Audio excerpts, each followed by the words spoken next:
ಹೊಳೆನರಸೀಪುರ ಪಟ್ಟಣದ ಸಾರ್ವಜನಿಕ ಸಮುದಾಯ ಭವನದಲ್ಲಿ ಕಾರ್ಗಿಲ್ ವಿಜಯ್ ದಿವಸ್ 25ನೇ ವರ್ಷದ ಸಂಭ್ರಮಾಚರಣೆ ಕಾರ್ಯಕ್ರಮವನ್ನು ಆಯೋಜನೆ ಮಾಡಲಾಗಿತ್ತು.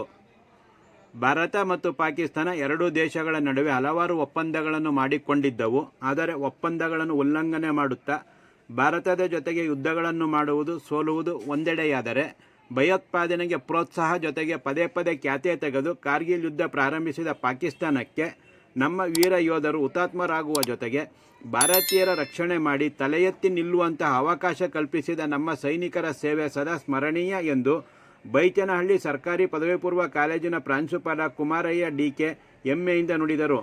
ಕಾರ್ಯಕ್ರಮ ಉದ್ಘಾಟಿಸಿ ಮಾತನಾಡಿದ ಅವರು, ನಮ್ಮ ದೇಶಕ್ಕೆ ಅಕ್ರಮವಾಗಿ ಯಾರೂ ಪ್ರವೇಶಿಸದಂತೆ ಪ್ರಾಣದ ಹಂಗನ್ನು ತೊರೆದು ಚಳಿ ಮಳೆ ಗಾಳಿ ಎನ್ನದೆ ತಮ್ಮ ಕುಟುಂಬದಿಂದ ದೂರವಿದ್ದು ಗಡಿಯಲ್ಲಿ ದೇಶವನ್ನು ಕಾಯುತ್ತಿರುವ ನಮ್ಮ ಯೋಧರಿಂದ ದೇಶ ರಕ್ಷಣೆ ಸಿಕ್ಕಿರುವುದರಿಂದ ದೇಶದ ಜನರೆಲ್ಲ ನೆಮ್ಮದಿಯಾಗಿ ಬದುಕಲು ಸಾಧ್ಯವಾಗಿದೆ ಎಂದರು.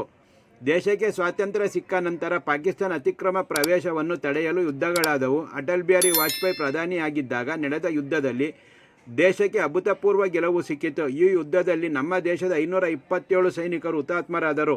ಅವರನ್ನೆಲ್ಲ ನೆನಪಿಸಿಕೊಂಡು ಅವರಿಗೆ ಕೃತಜ್ಞತೆ ಸಲ್ಲಿಸಲು ಕಾರ್ಗಿಲ್ ವಿಜಯ್ ದಿವಸ್ ಆಚರಿಸಲಾಗುತ್ತಿದೆ. ಇದು ಸಾಮಾನ್ಯ ಯುದ್ಧ ಆಗಿರಲಿಲ್ಲ.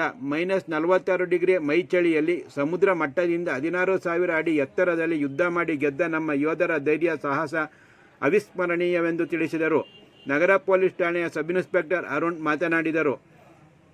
ನಿವೃತ್ತ ಯೋಧರು ವಿವಿಧ ಕ್ಷೇತ್ರದಲ್ಲಿ ಸೇವೆ ಸಲ್ಲಿಸಿದ ಸ್ಮರಿಸಿ ಕರಾಟೆ ಶಿಕ್ಷಕ ಅಬ್ದುಲ್ ಹೈ, ಸಾರ್ವಜನಿಕ ಆಸ್ಪತ್ರೆ ಶುಶ್ರೂಷಕ ಅಧಿಕಾರಿ ಮಾಲತಿ ಪ್ರಭಾಕರ್, ಎಲೆಕ್ಟ್ರಾನಿಕ್ ಉಪಕರಣ ಮಾರಾಟಗಾರರ ಸಂಘದ ಅಧ್ಯಕ್ಷ ಮುರಳೀಧರ್ ಗುಪ್ತಾ ಇತರರನ್ನು ಸನ್ಮಾನಿಸಿದರು.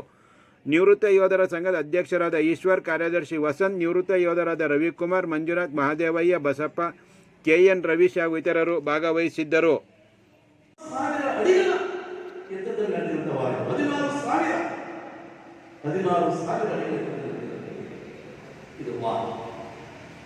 ಸ್ನೇಹಿತರೆ, ಇಲ್ಲಿ ಕಾರ್ಯಕ್ರಮದಲ್ಲಿ ಮುಷ್ಕೋಕರಿವೆ, ದ್ರಾಸ್ ಪಟ್ಟಣ, ಬಟಾಲಿ ವಲಯಗಳು ಇವೆಲ್ಲ ಈ ಕಾರ್ಯಕ್ರಮ ಸುತ್ತುತ್ತಿರುವಂತಹ ಒಂದು ಪ್ರದೇಶಗಳು.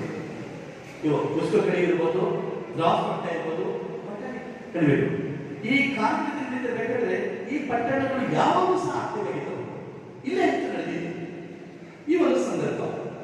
ಇಲ್ಲೇ ಯಾಕೆ ನಡೀತು ಅಂತಂದ್ರೆ ನೋಡಿ, ಶ್ರೀನಗರ ಇದೆ. ಶ್ರೀನಗರದಿಂದ ಕಾರ್ಗಿಲ್ಗೆ 205 ಕಿಲೋಮೀಟರ್. ನೆನಪಿಟ್ಕೊಳ್ಳಿ, ಶ್ರೀನಗರ ಟು ಕಾರ್ಗಿಲ್ 205 ಕಿಲೋಮೀಟರ್. ಏನು ಶ್ರೀನಗರ ಅದು ಬಿಟ್ಟರೆ ಕಾರ್ಗಿಲ್ ಇದೆ. ಲೇಹ್ ಅಂತ ಒಂದು ದೊಡ್ಡ ಪ್ರಾಂತ್ಯ ಬರುತ್ತೆ, ಲೇಹ್. LEH ಲೇಹ್.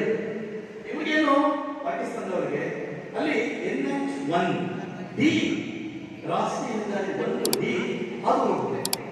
ಆ ರಾಷ್ಟ್ರೀಯ ಹೆದ್ದಾರಿ ಇದೆಯಲ್ಲ, ರಾಷ್ಟ್ರೀಯ ಹೆದ್ದಾರಿಯನ್ನ ನಾವು ಬಡಿದು ಹಾಕಿದ್ರೆ ಭಾರತ ಏನು ಮಾಡೋಕ್ಕಾಗುವುದಿಲ್ಲ. ಭಾರತ ಸೋಲಬೇಕಾಗ್ತದೆ, ಅವರ ಸೈನಿಕರನ್ನ ಕಳಿಸ್ಲಿಕ್ಕಾಗುವುದಿಲ್ಲ, ಯುದ್ಧವನ್ನು ಮಾಡಲಿಕ್ಕಾಗುವುದಿಲ್ಲ ಅಂತ ಹೇಳಿ ಒಂದು ಯೋಜನೆ